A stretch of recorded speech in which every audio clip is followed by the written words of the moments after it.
अस्सलाम वालेकुम नाज़रीन, प्रोग्राम ग्राउंड जीरो के साथ मैं हूं शिफा यूसुफजई। प्रोग्राम का आगाज़ आज की सबसे बड़ी और अहम खबर से करेंगे, जिसके मुताबिक इसराइल ने कतर के दारुल हुकूमत दोहा में मुज़ाकरात के लिए मौजूद हमास की क़यादत को फ़ज़ाई हमलों का निशाना बनाया है, जिसके नतीजे में हमास के सीनियर तरीन रहनुमा खलील अल हैया की हलाकत की मुतज़ाद इत्तलात सामने आ रही हैं। अरब मीडिया ने दावा किया है कि इसराइली फ़ज़ाई हमले में हमास के सीनियर रहनुमा खलील अल हैया शहीद हो गए हैं। ताहम अल जज़ीरा ने हमास ज़राए के हवाले से ये बताया है कि इजलास में मौजूद हमास के तमाम रहनुमा इसराइली हमले में महफूज रहे। दूसरी जानिब इसराइली फ़ौज की जानिब से जारी बयान में ये तस्दीक कर दी गई है कि इसराइली फ़ज़ाइया ने दोहा में हमास की आला क़यादत को निशाना बनाया है। हमास ज़राए के मुताबिक फ़ज़ाई हमले के वक्त हमास की मुतअद्दिद रहनुमाओं का इजलास जारी था और इजलास में हमास रहनुमा गज़ा जंग बंदी के हवाले से अमरीकी सदर की तजवीज़ पर गौर कर रहे थे। कतर के दारुल हुकूमत दोहा में हमास रहनुमाओं पर हमले पर ईरान का रद्द अमल सामने आ गया है और इसराइली हमले के बाद ईरानी वज़ारत ख़ारजा के तर्जुमान ने दोहा में इसराइल की जानिब से हमास के रहनुमाओं को निशाना बनाने के अमल को ख़तरनाक और बैनुल अक़वामी क़ानून की सरीह खिलाफ वर्जी करार दिया है, जबकि कतरी हुकाम ने भी इस वाक़े की शदीद मज़म्मत करते हुए इस इक़दाम को पूरे ख़ित्ते का अमन ख़तरे में डालने की कोशिश करार दिया है। इसके साथ साथ आज ही बैनुल अक़वामी मंजरनामे से एक और बड़ी खबर सामने आई है और वो नेपाल में अवाम के पुरतशद्दुद मुजाहिरों के बाद वज़ीर आज़म KP ऊला शर्मा का इस्तीफ़ा है, जिनके मुल्क से फ़रार होने की खबरें सामने आ रही हैं। इन दोनों अहम वाक़यात पर बात करने के लिए हमारे साथ मौजूद हैं साबिक़ सफ़ीर अब्दुल बासित साहब। अस्सलाम वालेकुम अब्दुल बासित साहब।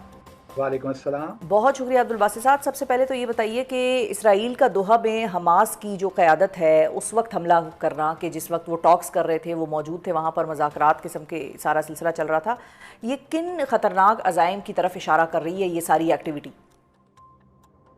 बिस्मिल्लाहिर्रहमानिर्रहीम। शिफा देखिए ये तो अब बात बिल्कुल वाज़ेह हो गई है। इसराइल उस बेकाबू हाथी की तरह है जो कि अब किसी के काबू में नहीं रहा। इसको सिर्फ अमेरिका ही काबू कर सकता है, लेकिन शायद वहाँ भी इस वक्त वो एपिटाइट नहीं है कि पूरा जोर लगाया जाए। अब इस सूरत हाल में तो जो ज़ायनिस्ट एजेंडा है, लगता है कि उस पर ही अमल दरामद हो रहा है। जहाँ हमास को और उसकी लीडरशिप को ख़त्म करने की बातें हो रही हैं, वहाँ हम देख रहे हैं कि जो वेस्ट बैंक है वहाँ पे भी जो सेटलमेंट्स जारी हैं। गज़ा सिटी में भी हर रोज़ हमले हो रहे हैं, हर रोज़ सैकड़ों लोग फ़लस्तीनी वहाँ पे शहीद हो रहे हैं। तो लगता तो कोई यही है कि अब हालात किसी के काबू में नहीं रहे और कतर में ख़ास तौर पे इस किस्म का हमला होना तो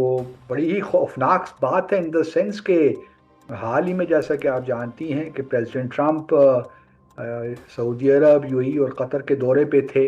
और बड़ी इन्वेस्टमेंट की बातें हो रही थी, ट्रेड की बातें हो रही थी। तो हमारा तो ख्याल यही था कि चलिए और कुछ नहीं तो कम से कम ये तीनों मालिक तो इसराइल के इस हवाले से थोड़े बहुत ओब्लाइज्ड होंगे, लेकिन लगता कुछ यही है कि इस वक्त इसराइल और बिन नेतन्याहू ने ये फैसला कर लिया है कि हमने अब किसी की बात नहीं सुननी। और तो चूंकि सदर ट्रंप ने भी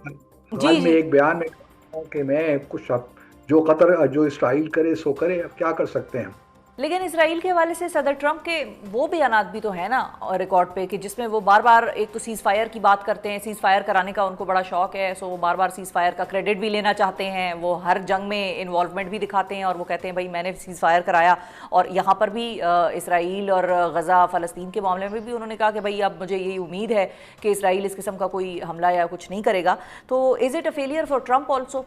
जो ये हुआ आज इसराइल की तरफ से? बिकॉज के देखें ना, कैंपेन जो थी, इलेक्शन कैंपेन, उसमें तो गज़ा और यूक्रेन के दो मामला थे जिसपे प्रेसिडेंट ट्रंप ने, और फिर उनके आने से एक दिन पहले अगर आपको याद हो तो 19 जनवरी इस साल सीज फायर हो भी गई थी और उसके 3 फेजेस थे। पहला फेज कंप्लीट हुआ लेकिन इसराइल ने दूसरे फेज पे जाने से इनकार कर दिया। उसके बाद से ट्रंप ने वो उस तरह इंटरेस्ट नहीं लिया। ठीक है, उनके स्पेशल इन्वॉय स्टीव विटकॉफ जो हैं वो आते जाते रहते हैं, लेकिन ज़्यादातर फोकस यूक्रेन की तरफ रहा और यहाँ पे इसराइल को बिन नेतन्याहू को खुली छुट्टी मिली। अब देखिए जो सूरत हाल है ना, वो बिल्कुल लगता है कि प्रेसिडेंट ट्रंप इसमें कोई ज़्यादा सीरियस नहीं है। अब ये बात आके रुकती है, मैं समझता हूँ कि मुसलमान दुनिया पे, अनलेस के प्रेसिडेंट ट्रंप अपना वर्ल्ड व्यू इसराइल के बारे में तब्दील करें, यूनाइटेड नेशन सिक्योरिटी काउंसिल की कोई इजलास हो जाए और सिर्फ प्रेस स्टेटमेंट तक बात ना हो, लेकिन एक करारदाद ऐसी आए जो चैप्टर 7 के तहत हो,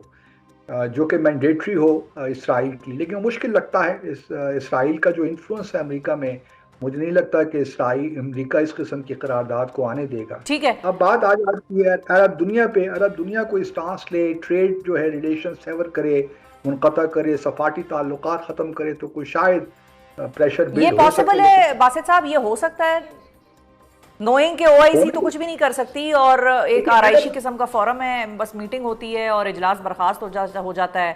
مطلب it is considered an important forum basically. I agree with you کہ وہ ایک لحاظ سے عرب دنیا میں بھی وہ میٹل نظر نہیں آتا ہمیں، اور OIC تو ویسے ہی بالکل ایک میرے حساب سے ڈورمنٹ اور ڈسفنکشنل ہو چکی ہے، لیکن یہ ہے کہ عرب دنیا کو اب کچھ نہ کچھ تو کرنا پڑے گا، کیونکہ اگر اسرائیل کو اس قسم کی اجازت دے دی کہ وہ اس قسم کے اٹیک کرے ساورن ممالک میں جو کہ انٹرنیشنل لاء کے بالکل خلاف ہے اور ان کی ساورنٹی کی وائلیشن ہے، تو پھر تو کوئی ملک بھی وہاں سیکیور نہیں ہے اسرائیل سے۔ جس طرح یہاں انڈیا سے کوئی، ہمارے ہاں بھی دیکھے نا انڈیا نے اٹیک کر دیا تھا، تو اس قسم کے حالات اگر ویسٹ ایشیا میں بھی ہیں، اور اسرائیل تو بالکل کبھی سیریا پہ حملہ، کبھی لیبنان پہ حملہ، کبھی قطر پہ حملہ اور کبھی ایران پہ حملہ، یہ تو حالات بہت میں سمجھتا ہوں کہ خطرناک ہوتے جا رہے ہیں، اور عرب دنیا کو خاص طور پہ اس کا نوٹس لینا چاہیے۔ اچھا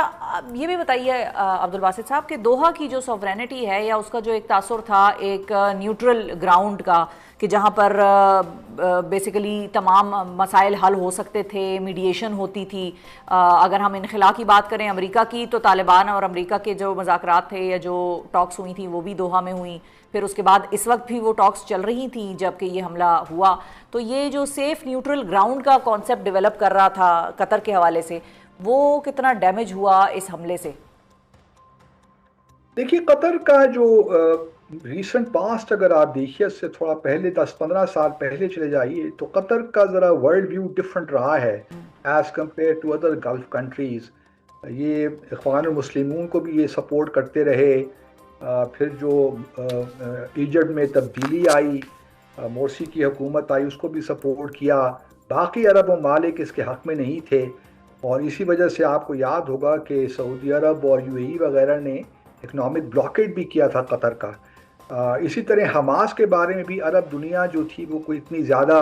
مطمئن نہیں تھی قطر کے رول سے، تو قطر کا ایک ہمیشہ سے تھوڑا کنٹروورشل رول رہا ہے، لیکن پچھلے کچھ سالوں سے ہم نے یہ بھی دیکھا الجزیرہ کے حوالے سے بھی لوگوں کو بڑے خدشات تھے، ایون عرب دنیا کو بھی خدشات رہے ہیں، اسی وجہ سے بہت سے ممالک میں شاید الجزیرہ عرب بھی نہیں آتا۔ تو